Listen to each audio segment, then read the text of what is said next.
Hello everyone and welcome to another edition of Ljubljana Talks, the special editions that we're doing here at IMEX 2023 with Gorazd and myself, Jan from Ljubljana Tourism Convention Bureau. We are extremely honored to have a fantastic guest with us, Annette Gregg, the current CEO of Sight. I'm so excited that you're here because I was at the Apollo Theater this year where you had that amazing speech, and so I'm just going to say welcome. Oh, thank you so much. I'm so glad that you were in New York with us at our annual convention. That was my 3 months into the job. I've been CEO for 6 months now. So glad to it's be here. 50th anniversary of Sight. It is. Tell us what's going on with Sight right now. It's really been fun to join Sight. It's such a passionate community, and these are 2,100 members in 90 countries that are passionate about the power of incentive travel.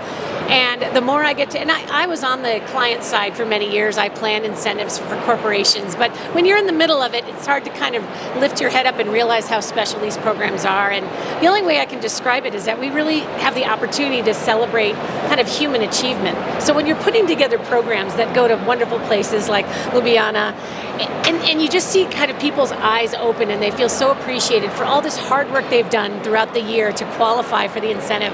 It's just a special moment, and so it's just been a joy. It's a joy to work in the sector. I've been in the business event space for a long time, 30 years, but it's fun to be working with a community that is very close-knit and very passionate. So love being in Sight so far. Yeah, amazing. How would you comment on a statement by one of our legendary colleagues from Slovenia, Rok Klančnik? We all know him. He said that the incentives are aristocracy of tourism. That's what he said, actually. It is interesting because we all know that a lot of incentives have some next level experiences. So you have the opportunity to go to extremely niche and luxury destinations and experience these things that are really the general public is really not privy to. So it is an opportunity for us to not take that for granted. I think what we're seeing that's interesting now, it is luxury still. It is that they want these, unique experiences that they can't get on their own. But you're seeing some interesting trends. We have an incentive travel index that we do every year. And the trends right now, coming out of the pandemic and out of COVID, where there weren't travel programs for at least 2 years, is that you're seeing a lot heavier emphasis on activities that are bringing the teams together. So in incentive design before pandemic, there was a lot more emphasis on free time. You win, you just go do your thing with your spouse and your partner, and we'll see you back here for dinner or not.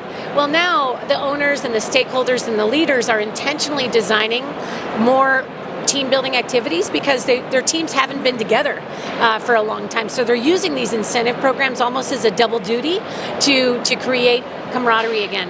So I think it's another good opportunity for the DMCs and the whole kind of supply chain to approach these projects more intentionally. So you already answered this, but what would you say is a characteristic of a good incentive product, but not just product, also a good incentive agency, let's say so? Yeah, and I'd say that there's some things that are tried and true and that have been the kind of the foundational elements of good incentive products and programs, and then now what we're seeing in post-pandemic. So I'd say that the kind of standard block building that has been consistent is that people want experiences that they just can't get on their own. So even if you're taking them to a destination, we're seeing that some of the destination choice trends right now coming out of pandemic are a little bit more safe. Most of our respondents are still kind of choosing those well-known destinations as their first one back. So United States, Caribbean, Mexico, Hawaii, those kind of warm destinations. But then that was like for 23, 24. But as they're booking for 25, they're going a little more exotic. They're getting braver, going to different parts of Europe, for example, Ljubljana. And so they still, when they go to these destinations, they don't want just what the regular tourist and visitor can get. They want something special. So that's kind of been consistent throughout the years. But what we're seeing now that's different is there's a real call for authenticity in the design. So it's not that let's just take an example. It's not that they want to come to this beautiful property in Ljubljana and have a chef come in and do a display for them and a cooking demonstration and maybe a team building. They actually want to go with that chef out to the farmer's market, and the chef can talk to them about why he chooses what he chooses for dinner, and then they get to shop themselves, and they come back and use their own ingredients to make their own meals for the night. So that's different. You see, it's experiential, participatory, and authentic. It's something that I think what you were just describing is actually what most of destinations are kind of striving toward. Right. But it's sometimes difficult to find this balance between what is the popular thing to do, Right. and that little secret that one can organize. So, how do you see the position of the local DMCs in the incentive market in terms, in context of the large international players? Right. It's such a good question.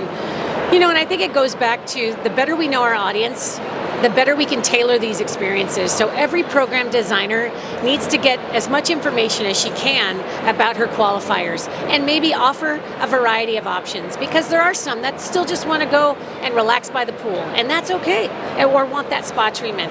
But the ones that want to get out of the hotel, that want to be in the authentic part of the city, that's where the DMC is really going to have to open those doors during that program design phase, because most of these program designers don't live in these destinations.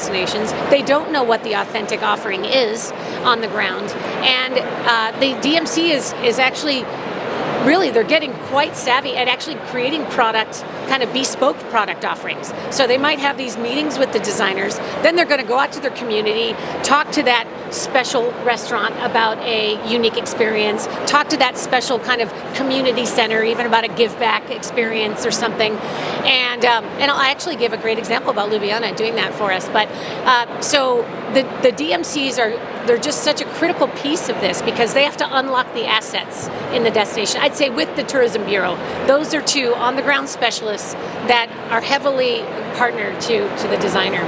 But so we at Site are taking a program. We have an incentive program ourselves, and we call it Incentive Summit Europe, and it's going to Ljubljana in Yes, it is. July. Yes. And I'll just give you a great example, and this was not even a setup. I didn't preload this for you guys, but we have offerings, 2 afternoon offerings for our attendees, and they're so unique and they're so genuine to your country and to the destination. So there's one that explores the beekeeping enterprise there and how that is the circular economy and giving back to the environment. There's another that talks about homeless outreach and what are the programs that are going on for homeless and to support them. And I just love all the offerings were so unique. And there's 2 different ones that are out in the in national parks and in the environments. And I just thought the DMC and the partners you all that we're working with did such a great job in giving us a variety. So it's an 80-person program, and we have a variety, and they're very different on every day. And I'm sure it doesn't make it simple for the destination, but it's wonderful for the client. It's such an exciting program, because we've been planning it for a while now, and it was postponed for obvious reasons. But it is, I think, such a good example of how incentive travel is actually uniting probably the widest range of different partners we could all summarize in the meetings industry, because it's about the hotels, it's about the DMCs, it's about the lighting, it's about the stagecraft, it's about the beekeepers, and this is something that we as a destination have been developing for a long time. I think a really big breakthrough happened in 2012 when we had an IMEX challenge, where actually IMEX helped us build and finance together with partners a beehive just outside of Ljubljana, and it's still standing and it's still producing honey. So it's a great example of legacy, and we all kind of have the idea that with bringing Site to our destinations, we can actually connect more of our partners, and I think that's very important. I love it.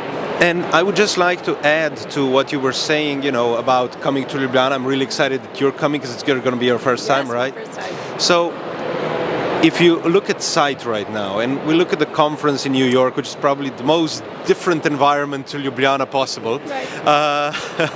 it is it was such an emotional moment, I think, and it was so honest and so transparent.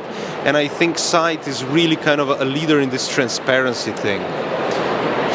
I mean, you're the CEO. How do you keep it up? Well, I really appreciate you saying that, and I think it's it doesn't do us any good to not be authentic with our members and to be honest with our members. And I really think all of our associations, I came from another big association, Meeting Professionals International, right before this. And I think we all have to be honest with ourselves as an industry and as an association in the industry. What does the next generation of members need and want? And frankly, it may not even be membership. I don't think that associations are serving the community by just talking about being a member all the time. It's more about how can we solve a problem for you, how can we provide a resource for you, and if you want to get in deeper to the relationship, then absolutely join and absolutely get involved at the chapter level. But I'm much more interested in the global events community and the incentive travel sector of that. What do they need to keep thriving, and what can Sight do to support you in that? So it's just my approach is just much more conversational. I want to hear from the members and the community at large about that. And I think when you look at some of the statistics about the demographic coming into the workforce, so there are a lot of stats on this, but at least in the U.S. by 2025, 70% of the workforce will be younger than 40 years old. So think about that as a huge shift in buying preferences and experience preferences. These are not only your new clients as meeting professionals, but they're also your program participants. And if you look at some of the preferences in that age range and some of the values, they want authenticity. They want brands and destinations that are consistent and they're walking their talk. So when they come to a place like you, they're not going to see that the hotel is representing one thing and then the community doesn't feel committed to that. They want to see alignment. So the better a destination can line up all the stakeholders like that and really live a brand promise, that's going to resonate with this new traveler. So I think it's a great opportunity for associations to reevaluate our value proposition and for all of us that are in the travel sector about how we show up and what we can offer these travelers. Yeah, we can feel your energy about it, so that probably brings such a great results. There is no fake. You cannot fake that. I mean, no. If I can be totally direct, but let's imagine that AI is so good that it can combine the best possible experiences. Yeah. And what is then the role of DMC? Yeah. I mean, this is a kind of dilemma we are talking about for 2 days already, but what is your opinion about it? So I think it's an enabler. So when you think about, those of us who have been around a little longer, we've always had that new technology entrant that scared us a little bit, virtual meetings, and will they take away face-to-face? And back in the 2000s, would even internet take away from this conversation? In my humans are meant to be together. We are in community for a reason. This will never be replaced by the virtual option. So how can AI, how can that help us get people excited about a destination? I envision, what if at our conferences, people could sit down with headsets and they could walk through a virtual site inspection of Slovenia. And then they're like, oh, book me on that trip, But it's just a savor of time sometimes, It doesn't mean, in my opinion, that it's going to replace the actual experience. I think it's going to whet the appetite of getting people excited for the IRL, in real life experience. It doesn't scare me. I can imagine that. But let's come to the numbers. You just finished the big research you're doing every year. So can you share some data with us? Yes. Just the basics, so that we know what is going on, what is the volume of the business in the world, and so on. Absolutely. Maybe the average spent by guests and so on. Okay, so that kind of. And when will they book Slovenia? Yes, I like this. So we have our incentive travel index, which it's about 6 months old, the data that I'll share, but it's still relevant. We're checking it. And we also have some brand new data that just came out called Participant Insights, which also validates the findings. But all of us know, because we're all so busy, that business is definitely back. I mean, I think the full recovery for the business sector looks like about 2025, but for incentive sector, it's probably 2024. Our respondents are saying they're back to pre-2019 levels of booking in 2024. There are some key sectors that are leading that. So the first ones back are incentive travel anyway. Finance and insurance sectors are the first ones back. I don't know if that's consistent with what you all are finding. The ones that are after that, pharma's coming back, automotive, and then the ones that are coming back the slowest in the incentive sector are multi-level marketing and direct selling. And that makes sense. You know, those are the ones, they don't have big corporate budgets. Those are those independent sellers that maybe they're going to hold off on that incentive program one more year. So, but we're glad to see the numbers. We are also seeing that they might be coming back with the incentive programs, but maybe a little bit of fewer attendees. And mainly that's driven by the economy right now. So a lot of fears around the cost of putting together incentive programs. So they're still doing them, but maybe bringing less qualifiers right now. Next year they'll bring more qualifiers because they're still working with budgets that are a little tight, especially with the price of everything. What's driving the price is that the tourist travel, we all know this, the leisure travel has come back first. That's driven up our room rates. So our hotel rates are extremely expensive right now, based on 2019 levels even. And so those ADRs, it's good for the hotels, they're getting their money, but it's harder on the group travel because we're just not getting the opportunities that we were. But other than that, it's really bright skies for all of us in the business event sector and incentive travel. We feel really good about it. You opened up here a topic we kind of touched on as well with a few other people recently, and it's about hotels trying to get, you know, the price of the room that they can get from a high-end leisure traveler, from an incentive group, and of course it doesn't work that way, or even, you know, not being able to give a contingent of rooms always, you know, that would suffice for a group.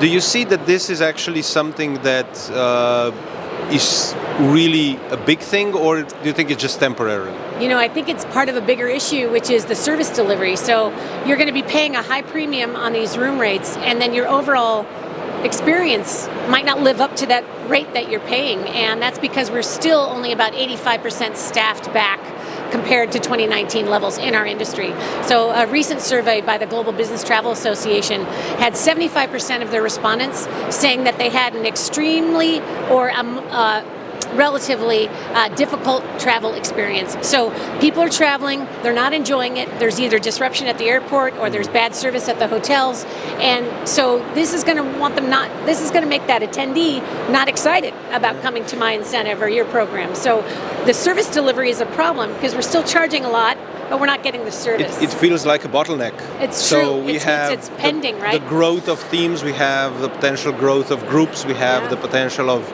you know, going to places, but then the destination, the hotel, is not capable of delivering. That's it. And I do feel like the dam's going to break at some point. I mean, it's everyone's feeling that pressure, and we just keep booking and moving in there and pushing them into the destinations. But these destinations are struggling to deliver on all the. Doesn't matter what their supplier partners, they're all struggling. Interesting. I have one more thing that is kind of related to the statistics, and that is, you know, we've been talking about the sustainability trend. How do you see, especially from the perspective of the US market, how strong do you think that sustainability element is in the, you know, in the competition of the price and sustainability? Because usually sustainability costs more. So. Boy, it's a really good, I'm glad you brought it up because it's something else a little troubling that the data showed. So in this recovery period, sustainability from the meeting professional and we'll call it the program owner's perspective, it is less important. So CSR and sustainability has dropped in the hierarchy of their needs. They're mostly concerned about cost containment and delivering, you know, getting people to come and delivering on the experience based on the service levels. So CSR has moved noticeably down, and that is reinforced by our participant survey. So we asked qualifiers, what do they look for in these reward programs, these incentive trips? And CSR and sustainability, not even on their radar. It's not important to them. So it doesn't mean it shouldn't be important to us as the meeting owners and organizers, but we're going to need to continue to push that because it's just not top of mind for people. And I think it makes sense because they're just worried about bigger stressors than that, again, seems like a nice to have instead of a must have.